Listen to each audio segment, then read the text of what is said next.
The only thing we have to Beer. is Beer. itself. Beer. So many choices. Only no function beer well without. Woohoo! Beer!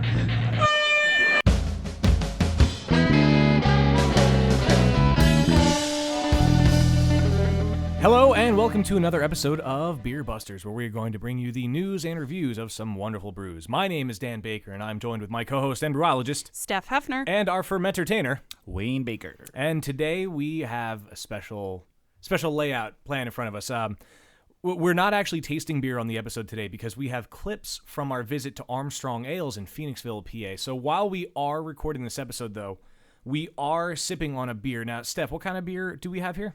This is a beer that I picked up when I was in Erie at Lavery Brewing Company. I know that we've talked about this brewery before.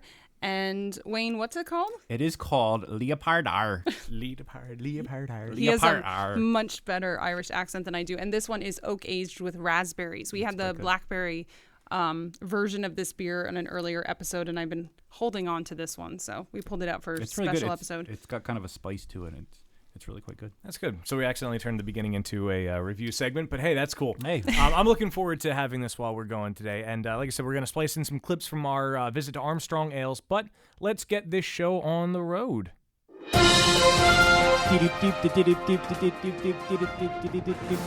All right, so there's a few news stories that I saw that I thought were pretty cool, pretty interesting to see. I only have a couple today. Now, the first one that I saw is very exciting. Now, there is a beer that has been developed that will not dehydrate you. In fact, it will pretty much prevent you from getting a hangover. Researchers from Griffith University in Thank you, Australia, science. Yes. If anything science can do for us, it is not give us a hangover. Researchers from Griffith University, now this is in Australia, they have discovered that it is possible to substantially improve the hydrating effects of an amber ale. What they did is they added electrolytes to it, which of course you will find in any of your sports drinks, Gatorade, Powerade, and so on and so coconut forth. water. Yeah, Beerade. Now. Beerade, yes, Beerade. And there can be a movie reference here. It's got electrolytes. It's got what plants crave. I don't know what movie that's from. Idiocracy. It's a very good movie. Comedy Central reruns it pretty often. Never seen it. Yeah. But they added the electrolytes to it so that it could feel a little more refreshing to you, more than just having a cold beer on a hot day. Now, they noticed, flavor-wise, that it didn't really change the taste of the beers that they tried. Electrolytes don't really have flavor. I would imagine. Well, I used to think that about caffeine, but if you get one of those caffeine strips, kind of like you had the Listerine strips you put on your tongue, they have caffeine ones like that taste just foul. Wow. So because of the caffeine or part of the process of how they... I think it's the process to it, the chemicals involved in doing it. So the chemicals involved in making these electrolytes, but I'm sure Powerade and Gatorade, they just covered up with their artificial flavoring in too. Yeah. But apparently it didn't change the flavor of these beers at all. Now what they did is they modified two commercial beers. One was a regular beer and one was a light beer. And they gave it to volunteers for this study. Hey, here's free beer. And they worked up a sweat after some exercise, and they wanted to test how refreshing it was for these people. Now, Associate Professor Ben Desbrow said that the light beer that had the electrolytes in it, it gave the best level of hydration. And his quote, I thought was pretty good. If you're going to live in the real world, you can either spend your time telling people what they shouldn't do, or you can work on ways of reducing the danger of some of these socialized activities. Right. So if people are going to drink, make it a little healthier for them. Now, do you know why it is that alcohol dehydrates you in the first place? I read an article on Gizmodo a long time ago. It's actually not that complicated. It's I think the term is anuretic, and what it does is it actually simply stimulates an overproduction of urine. So it just causes your body to create more urine, which carries moist, That makes sense. I always try to do beer, water. Right. Try to have a beer and then water. But our grandfather always tells me that the water's going to rust my pipes. So this might be the perfect beer for him because he can be hydrated. And I always find a banana and coconut water are my cure for a good hangover. Well, your coconut water with your electrolytes, and then bananas for potassium. Right? I want to see professional athletes drinking this beer during like NFL games. That would be kind of cool. Did they give it to people and then they let them exercise and work out? It was after the workout. They gave them this to see who felt refreshed first. Right. So people that had the ones that didn't have the electrolytes, they were... kind of not in such great shape. Now, the calories in beer, however, I guess a light beer would make the more light sense with this. Because if you're working out, the last thing you're going to want to do is go drink a 350-calorie beer, even if it does have electrolytes in it. Right. Well, I think they were really trying to figure out unless you're us, exactly. The next study, though, they have to make people drink excessive amounts of this beer and then make them run. I think that would be more interesting. Ooh. Ooh, that could be fun. There was another article that I saw here, and this one kind of intrigued me. And not only I saw this article, and then somebody I work with at one of my other jobs had to send this article to me on Facebook. It was a different source for it, but it's kind of funny to see. And they know that I love craft beer, obviously, hence this show. But there was a study that was done from researchers from Johns Hopkins Bloomberg School of Public Health to see really what beers are claimed to be drunk the most in the emergency room. So people not people that are sitting in the emergency room drinking. Right. people who go to the emergency room under the effects of this alcohol. The beer that causes the most ER injuries. Right. The number one beer on this list Budweiser. was Budweiser. Of course. Yeah, of it was course. Budweiser. Why would it be? I saw this too. Separately somewhere else. Yeah. It says here, when the Hopkins researchers surveyed ER patients who'd been drinking, they found that Budweiser was the number one brand consumed, followed by Steel Reserve malt liquor, Colt 45 malt liquor, Bud Ice, which they have labeled as another malt liquor, Bud Light, and then a discount-priced vodka called Barton's, which I've never had. Have you ever heard, speaking of cheap vodkas, Laird vodka? Laird's? I used to see that at the liquor it store. comes in a plastic bottle, and it tastes like rubbing alcohol. It's the most foul liquor. Yeah, my rule of thumb is if it's in a plastic bottle, it's probably not good. Yeah. But here we go. Budweiser has 9.1% of the national beer market in sales overall, yet it made up 15% of the ER market. Is that their next commercial? It probably is. Now, when you go into something like Steel Reserve malt liquor, I've never heard of that. Me neither. And you know why? It has a 0.8% of the market nationally, but it accounts for 14.7% of the ER market. And it says here, in all, Steel Reserve, Colt 45, Bud Ice, and other malt liquor, and King Cobra, I guess is another one. King Cobra? Yes. They account Incredible. for 2.4% of the U.S. beer market, but they account for a total combined 46% of the beer consumed by ER patients. Wow. Now, they say here that King Cobra is 46% of ER patients. Oh, well, that combined with Steel Reserve, Colt 45. All of them together. Yeah, right, all of those combined, yeah. Now they're saying that the higher alcohol, the malt liquor, for example, now it's targeted to less affluent areas, if you will. Right. So its demographic tends to skew a little bit, and the researchers even said that this particular study sort that of they people did, that play with fireworks, and, right? try to jump off their roofs. Yeah, into I wonder pools. what of the beer-related injuries, what are those types of injuries? Right. Now, it didn't say if it was necessarily an injury while you were drunk, like, oh, I got drunk and I was riding my bike and crashed and broke my arm. It could have been alcohol poisoning. Is there any concern? I mean, now this isn't funny, but like any that drunk driving incidences involving these beers, I imagine that clumps into. I mean, yeah, it didn't mention that. And I would assume they want to kind of. It's keep fun that. to laugh at rednecks that jump off the roofs and hurt themselves, but drunk driving is not something to laugh about. I mean, exactly. Now the researchers, they did say that their study was kind of a little skewed anyway, because they only really got to interview 105 patients, and it only really took place in one hospital in Baltimore, close to Johns Hopkins. So the data that they had isn't necessarily representative of the entire country, of the entire beer drinking market, liquor drinking market, whatever you have. Right. But it's kind of interesting to look at that the big name brand like Budweiser, they're responsible for regardless of the context of this statistics, it makes for a great headline. That's true, yeah. Budweiser causes ER patients. Yeah. But the last line of the article is that overall malt liquor and lower alcohol beer dominated consumption, but vodka, gin, brandy, and cognac were also overrepresented. No Henny? ER. I mean, that could be into the cognac category. I guess so. Yeah, because it's just a brand of cognac. Yeah. But yeah, those were the articles that I saw that were worthwhile sharing. There's a lot of other good stuff that I read too, but these two really stood out. Now, as I had mentioned, we visited Armstrong Ales, a friend of ours, Steve Armstrong, who just opened up recently in Phoenixville. These clips are from a little bit ago, but we only really got a chance to play them right now. So really what we had, there's a clip of him talking about, what got him started in beer. So do you want to start by telling us a little bit about your brewing background and the history here? Yeah, sure. There's probably not much history, but... No, there's really not. I mean, I've only been here for 6 months. I got into home brewing, actually, an ex-girlfriend of mine got it in her head that she wanted to start making wine, and I was like, oh, well, I guess I'll start making beer. It was about 6 or 7 years ago, I guess. And yeah, it's pretty much, started out with extract and moved up to all grains, and then finally just took the leap of faith and decided to do this. I mean, I don't have a wife or kids, so. Right, yeah. And I was doing HVAC work, and I don't know. I've been doing that since I was 12 years old. Mm-hmm. And being up in attics and down in basements in the winter and everything like that, it gets old real quick.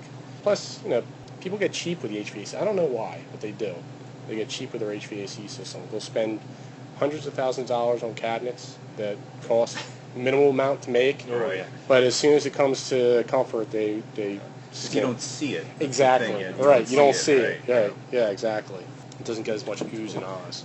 So I thought it was pretty cool to hear how he got started doing all this. I always kind of like hearing the origin stories. Kind of, I mean, me being a nerd, We origin are brewers stories are like good. superheroes. Yeah, They need exactly. good origin. Well, I mean, he makes a drink that makes me feel good about myself. What So- one thing I thought was interesting that he mentioned that his girlfriend was making wine, and so he thought, oh well, what the hell? I'm gonna make beer. And there's a lot of crossover, I think, between people who do their own wines and who brew their own beers. I think there's a lot of a similar sort of motivation behind both of those. And of course, there's a lot of home brewers that have that dream of one day having their own brewery. Don't know anybody like that, but Steve currently has a 1-barrel system there, I guess, and he's hoping to eventually grow and have a 10 to 15 barrel system there. So it'll be neat to follow him over the next couple of years and see how it grows. Yeah. And Now that 10 to 15 barrel system versus that 1-barrel system, it's a question I meant to ask them, but I kind of forgot about it. How many, in terms of people who don't understand the process of brewing, about how many? well, 1 barrel is 31 gallons, so you can go ahead and do the math. Yeah, so upwards of 300 plus. And I think our next clip we're going to play, I had asked Steve about bottling because hopefully if he grows, he can start distributing his beers as well. Are you hoping to bottle or can eventually, or you just want to do draft? Well, no. I mean, the cans and bottles are expensive, and it's another piece of machinery and equipment, and not in anywhere in the immediate future. I mean, I'm only doing a 1-barrel system. So I would probably entertain that thought after a 10 or 15 barrel system. It would be more economical. Short answer, no. Gotta dream big, right? Right, yeah. Well, you got to take baby steps, though, Yeah, exactly. My name is Morgan, but I'm not JP, You buy 100 stickers instead of, maybe I bought 1,000 stickers. Yeah. one shot. I bought 1,000 Well, stickers. that's what I first did with my labels at first, because I was as soon as I opened up, I didn't have the cooler here, so I was bottling. Actually, it was really funny. There's a little section between me and the next door neighbor here that is like unoccupied. In the winter, it was great because it was like 30 degrees, 40 degrees in there. So I'd store all my beer and carbonate, because I force carbonate, get it colder. It can hold more volumes of carbon dioxide. I was using that as like a cold storage space, which was just open to the elements, just about. Mm-hmm. So it's kind of Free cooling. right, The exactly, right. Refrigeration. Free cooling, Yeah. but yeah, I mean, bottling was great when I first opened because I didn't have a cold storage box or taps or anything like that. So I took a hit. I was selling cases for $40 a case when it would cost me $15 for bottles, labels, and caps. Right. But economically, you can't keep it up. And I've talked to the guys down at Boxcar, and also up at Free Will, and even them, they're only selling. What they sell to the distributor is a lot less what the distributor gets for a case of bottles. So as of where we are right now, he's not going to be doing any bottling or canning or anything, but we definitely want to promote him. If you go there, try his beer. It's very good, and I'd like to see him grow over the next few years and be able to get to that 10 or 15 barrel system. Just being at the little warehouse space where he brews, it was great. It was great to sit around and have a conversation, drink his beer. I was like being at a nice little bar. We did since we did this interview, though, apparently now you can get on tap at the Railroad Street Bar and Grill in Limerick. They have his purchasing pale ale, I believe. Yes. On tap there. So he is expanding. It's available on tap. There is an interesting story behind that name that we're going to hear a little later on in one of these clips. Right. Yeah. But yeah, Railroad Street Bar and Grill in Limerick. You can get his beer there. Right. So that's all we really got from Steve for this part. Now, like Wayne said, there's going to be a story a little later on, and we're going to review his beers that we tried while we were at his location. But what we want to do in the meantime is, now, Wayne, you came up with something for our Happy Fun Times games, right? Yeah, I kind of figured this is kind of a lazy episode of Beer Busters Pretty today. much, since yeah. Our interview's already been recorded. It's just the three of us again Yeah, for the it's first a little time lonely here. in a while. Yeah, it's we're definitely used to having an unofficial fourth and fifth guest on the show lately. But so I thought this time around we're gonna take it easy. We're gonna do a Happy Fun Time kind of game. We still need the Sort music, of, though. of course, we need the music anyway. So what I'm going to do is I just have a couple of interesting beer-related trivia facts, things that I came across in my research on putting together some of the games we've already played that didn't really lend themselves to simple questions or were kind of too obscure to use. So I thought we could talk about them. There's not going to be a score. Maybe whoever says the most interesting thing will get a point, and we'll call that the winner. So Dan's gonna win. But yeah, so I thought we just kind of talk about some things. Now we all know the production of beer and bread may have largely been responsible for the establishment of civilization. Nomadic tribes began to cultivate wheat and grains necessary for the production of these staples of human consumption. Which began the age of agriculture. Humans began settling in one place, which in turn led to organized society.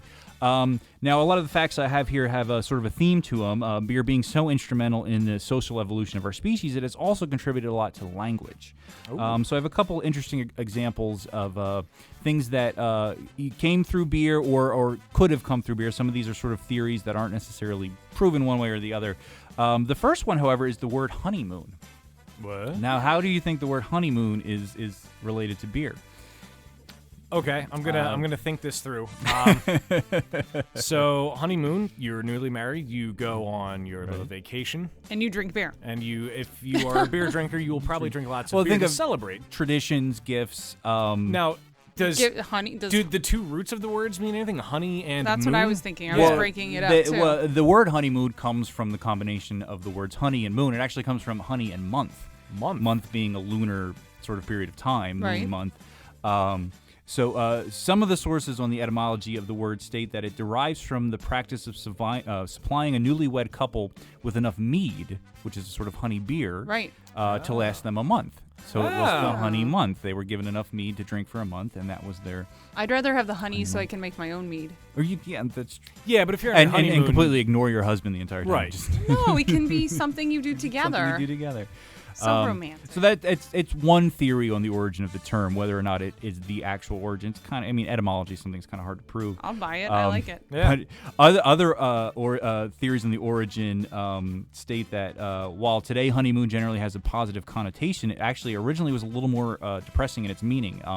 It was used sometimes as a reference to the inevitable waning of love, like the phase of the moon. Like the phases of the moon, yeah. Wah, wah. Yeah, which we still retain today, that sort of meaning, when we use it in reference to a period of time when something seems new and exciting, when we call the honeymoon phase. Like period, the honeymoon first week of phase. school. Right, which Yeah. is also part of the original use of the term. Very honeymoon. shortly after that, the honeymoon period goes away, and you want nothing more to do with that. Right, exactly.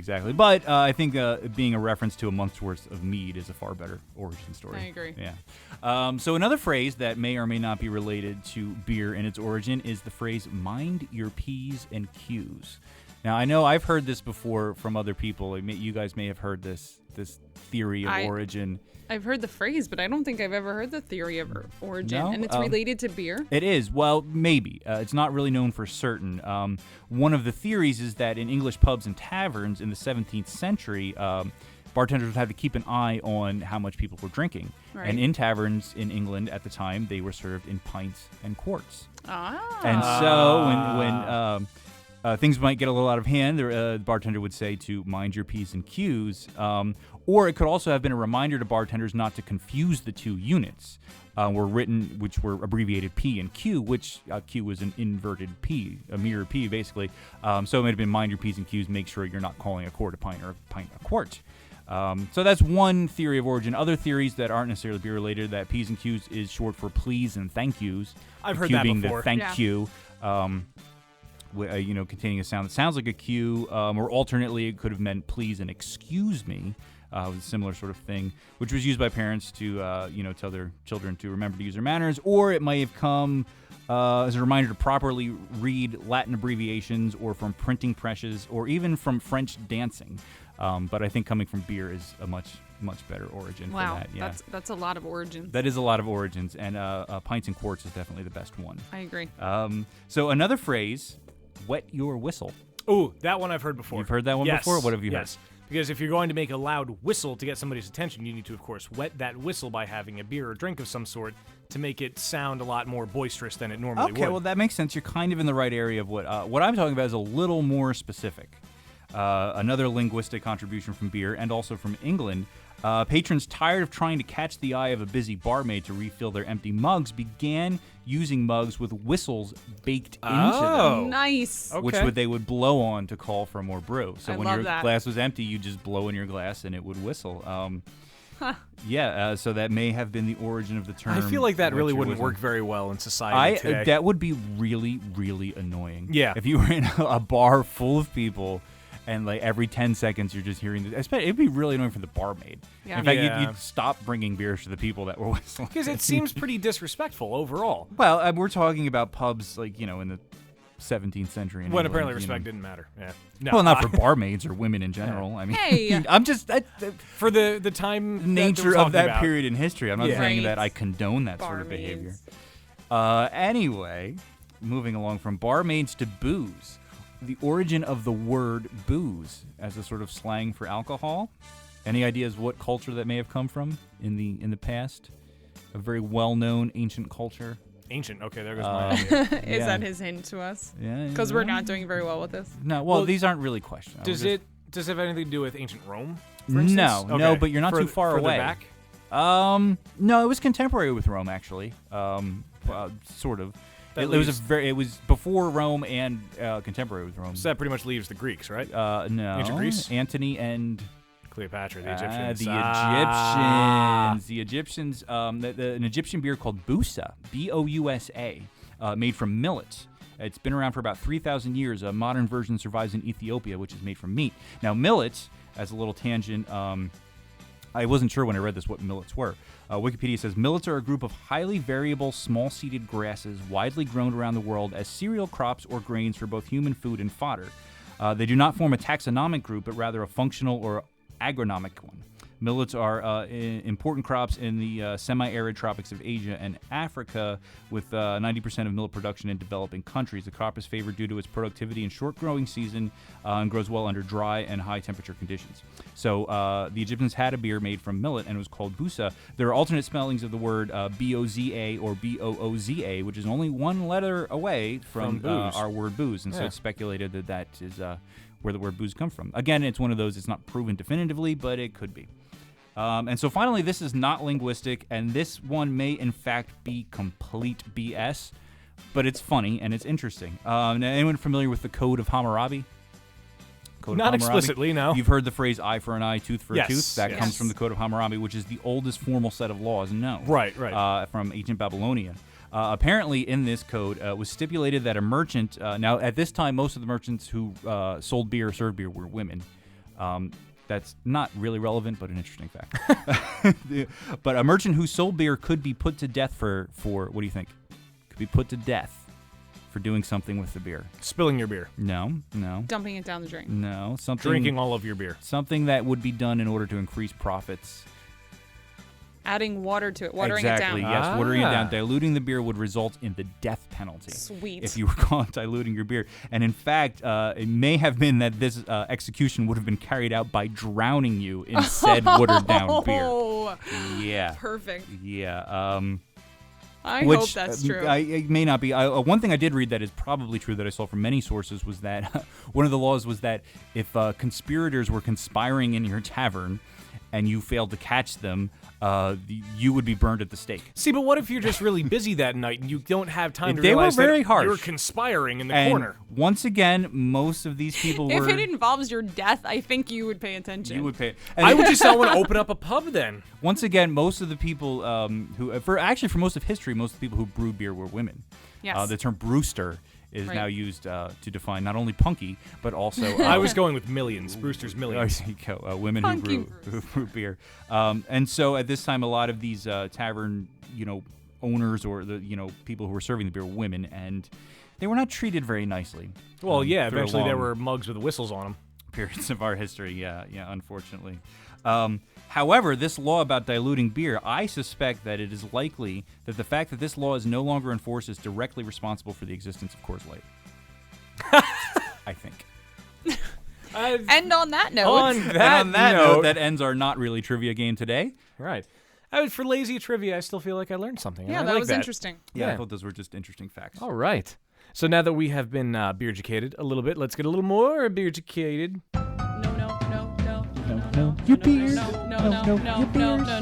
Know your beers. So most beer drinkers are familiar with the German and Czech Pilsners of today, but have you ever had a classic American Pilsner? I have not. I might have. The American Pilsner was first brewed in the United States by immigrant German brewers who brought the process and yeast with them when they settled in America. Using ingredients that were native to America, they created a unique version of the original Pilsner. And while the style has seemed to disappear since Prohibition, it was later resurrected by homebrewers. The aroma of a typical American Pilsner is often grainy or corn-like, and there's a sweet maltiness with a medium hop aroma and bitterness, often from classic noble hops. Overall, it's a very clean style. When you look at an American Pilsner, of course, you see that yellow to deep gold color you would expect with a substantial, long-lasting white head. Lots of bright clarity. The flavor of an American Pilsner is moderate maltiness, but much lighter if it's brewed with corn, and if rice is used as an adjunct. It's slightly grainy and corn-like with sweetness balanced by the hop bitterness.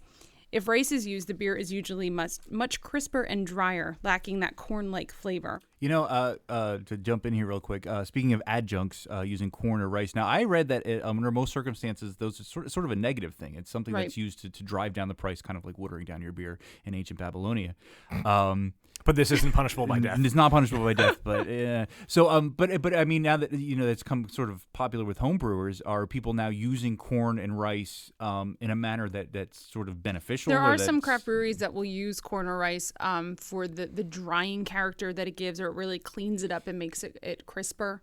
It's not, I believe from my research with the classic American Pilsner, it wasn't done to cheapen the beer. It was done for the flavor that they wanted out of the beer. Okay. So the mouthfeel of a classic American Pilsner is usually medium body with some high carbonation, again, crisp and refreshing, and the ABV is typically between 4.5 and 6%. Overall, a classic American Pilsner can usually stand up to those classic European Pilsners, and they're quite refreshing with the underlying malt and hops that stand out. Corn offers that distinctive grainy sweetness they're looking for, while rice contributes a crisper, more neutral character to the beer. So it's hard to really point out a commercial example. Occasionally, if you go to a brew pub or a microbrewery, they might have one on special, but it's become quite a popular homebrew style. And you can find some great homebrew recipes on Brew Your Own. Their website is byo.com, or, of course, through the American Homebrewers Association's website, homebrewersassociation.org. So go ahead and check it out. Isn't Pabst Blue Ribbon? Pabst Blue Ribbon, isn't that a Pilsner? I think it's technically considered an adjunct lager. But when I Okay. was doing Is my it? research, some people would list some like Schlitz, for example. Some people listed it as an American Pilsner, where some people categorized it as an adjunct lager. Or, Right. a Pilsner is brewed it's a lager. It's used a lagering yeast. So sometimes I guess you could cross Sort connect of the two. open to interpretation. Correct, yeah. Huh. Now, speaking of actually corn and rice being in beer, this is another thing I was reading up on when I was preparing today's trivia facts. Ancient Incans used to have young girls, like between 8 and 10 years old, would chew corn and then spit it out, and it would be stored in warm water and left to ferment. Yeah, Dogfish And, had made a beer like that. Yes, They've yes. done it twice and I think now. Is it sake in Japan or Rice. in It's made with rice, made, yeah. and it's the same thing. It's made through what they call mastication. So hold on a second. Mastication. If Dogfish had made, did they have children chewing? Well, while I they don't were know. spitting? They didn't have children. They actually had the first But time they people. did it. It was part of when they were on that reality show / documentary where they recorded them a few years back. They had almost every, well, actually not every person. They tested every person to see how well their saliva broke down the starches in the corn. Right. And the people that scored the highest, they would literally sit there during their workday at Dogfish Head and chew the corn. Hepatitis too, just to make sure. I'm sure they did, but they didn't put that on the show. Now, wait a minute. What's worse, though, this or the beard beer? Oh, this is definitely a little but more. But you have to understand, it gets sanitized when it goes through the boil. Yeah. I mean, It's still kind of it's one of those things where there's actually no appreciable effect that it has on the it doesn't make it unsanitary. It's kind of like if you're going to make wine and you stomp the grapes. You're just putting your dirty feet in there. And I mean, you can do that other ways. I'm sure you can. Well, I visited a distillery while we were in New Mexico in White Rock, and the lady that was there, she gave us a tour of the distillery, and she opened up, I can't remember the liquor she was distilling at the time, I suppose. And she said, go ahead, stick your finger in. And I hesitated because I know when I'm home brewing, sanitation is number one. You got to be careful. And she's like, no, go ahead. I mean, it's going to kill anything. So we stuck our fingers in and we tried the liquor, but yeah. Oh, it just seems weird. I can't get behind it. There's other ways to masticate. Mastication. They actually, that needs to be added to the Beer Busters dictionary. That's an actual term, though. It means to chew. It's the technical term to chew. But it's a much cooler word than they to actually chew. there's speaking of there's a device I think from like the Victorian area that was called the masticator, and it's not dirty. It was like it looked like a pair of pliers, and basically it was for people who didn't have teeth.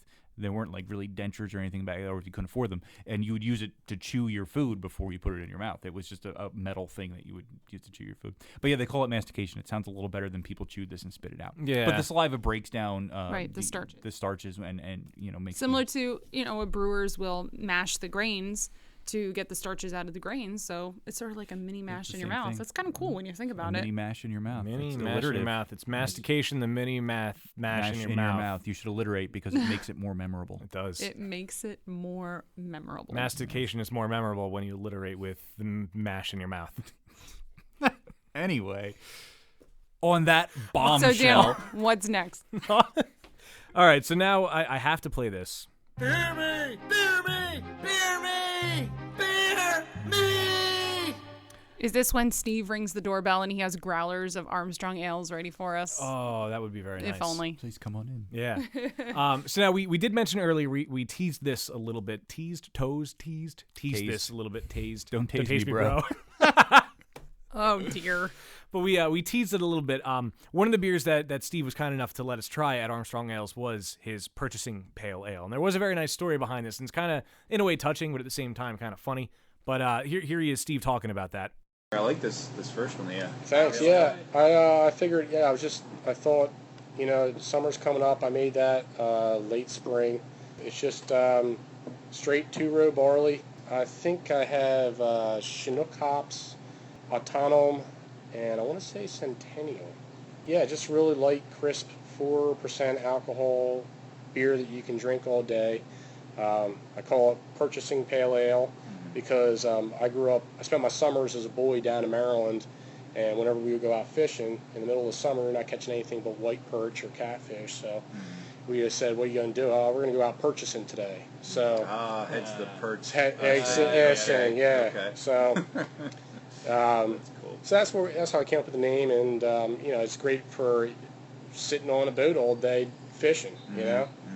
That's one of my favorite pastimes. Yeah, it is good, especially like a day like it is now. Exactly. It's nice out. It's not Right. too hot.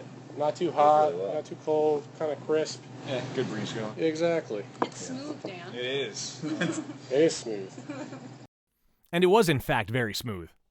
I really liked that one. Now, next up, we had him talking about the Parkerford Pale Ale, which was kind of like the sister one to the Purchasing Pale Ale. This one's maltier. Yeah. This is Parkerford? That's Parkerford Pale Ale. That's actually the quote-unquote town that I live in. Oh, that's good. Which is, if you blink, you'd pass it. Right. So I was trying to keep things as local as possible. I think that's going to be one of my standards. That's actually the last keg, so it's not... And we're getting down to almost the dregs of the keg. That's why it's not very carbonated.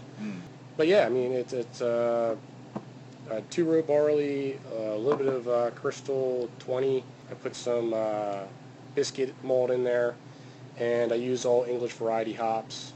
I think Challenger to bitter it, Palisades, and Kent Goldings.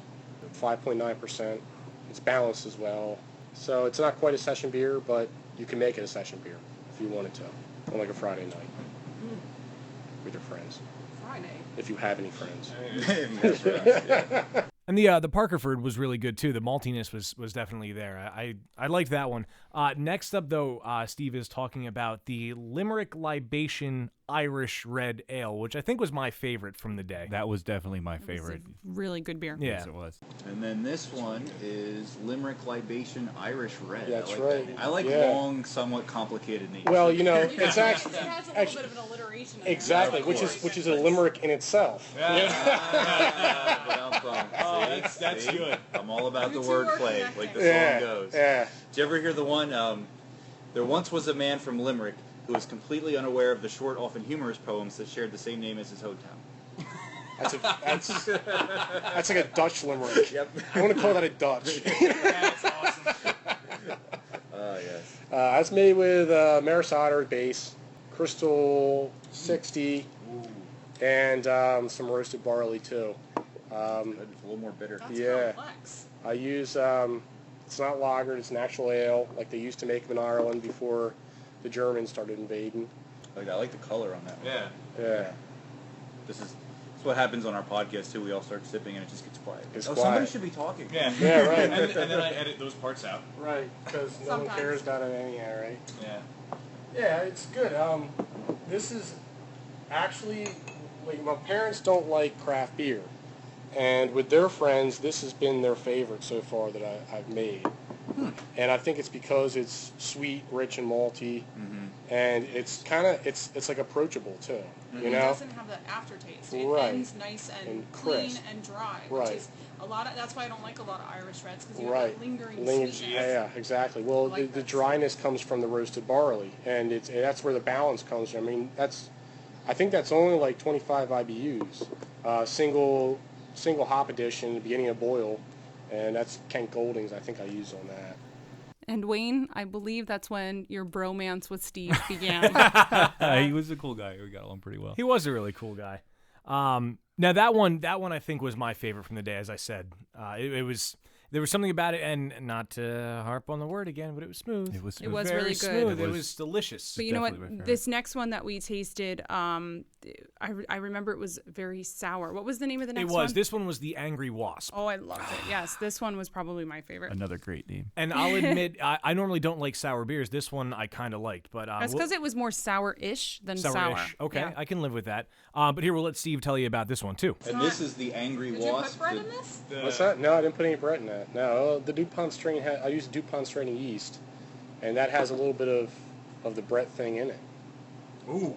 Oh wow. And Do you like it? I really do. Oh, see, Yeah. we found a sour-ish beer It's you like. Yeah. it's not as sour as the other ones. It's not boldly sour. Yeah. no, it's nice- got it's low just a little bit aftertaste. sour. Yeah. This Yeah. is my kind of beer. I mean, 7.2%. I got to finish at 10.06 without putting any sugar in it. Oh, wow. So I'm saying you don't have to put sugar in saisons. You just have to learn how. Well, the fermentation is the key. Yeah, All your beers end so nicely. That's You're true, good yeah. at that. You don't have that lingering sickness. Oh, well, thank you. Well, yeah, those were pretty much all the beers that we had there. After that, we kept having more of the beers that we tried.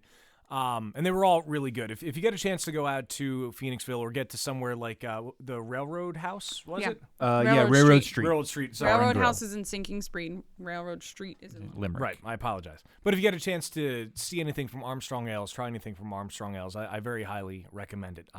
And now you can check out Armstrong Ales on Facebook. It's facebook.com/Armstrong Ales LLC.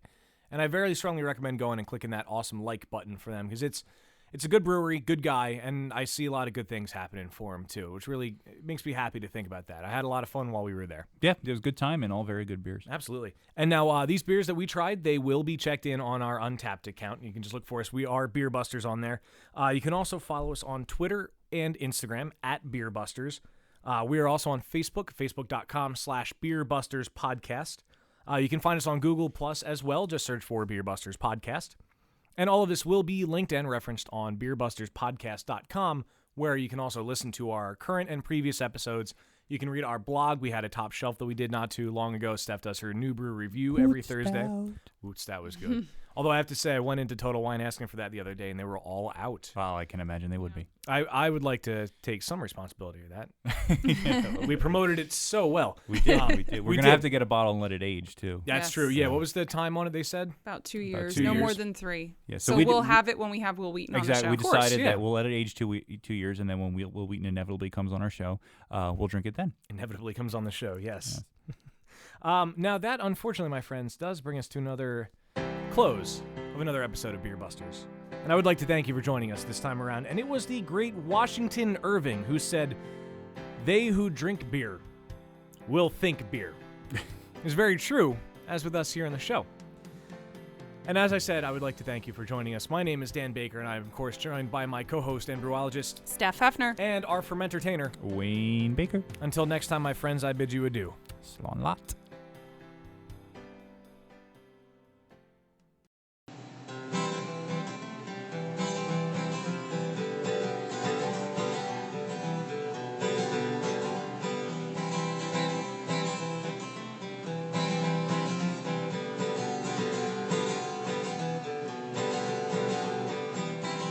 Sell the morning paper, sir. My name is Jimmy Brown. Everybody knows that I'm the newsboy of the town. You can hear me yelling morning star as I run along the street. Got no hat upon my head, no shoes upon my feet. Never mind, sir, how I look, don't look at me and frown. My name is Jimmy. Sell the morning paper, sir. My name is Jimmy Brown.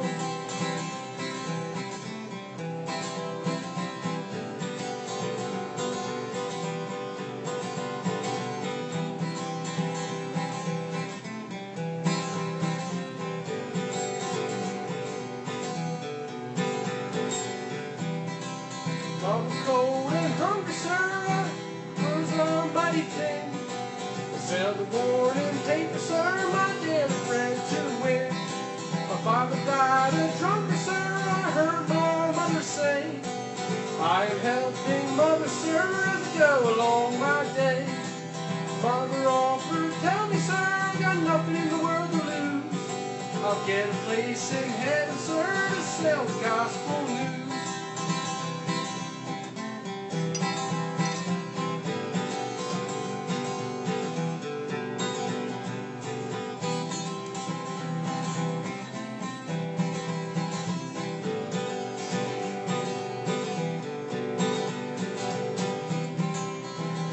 Down the paper, sir, my name is Jimmy Brown. Everybody knows that I'm the newsboy of the town. You hear me yelling morning star as I run along the street. Got no hat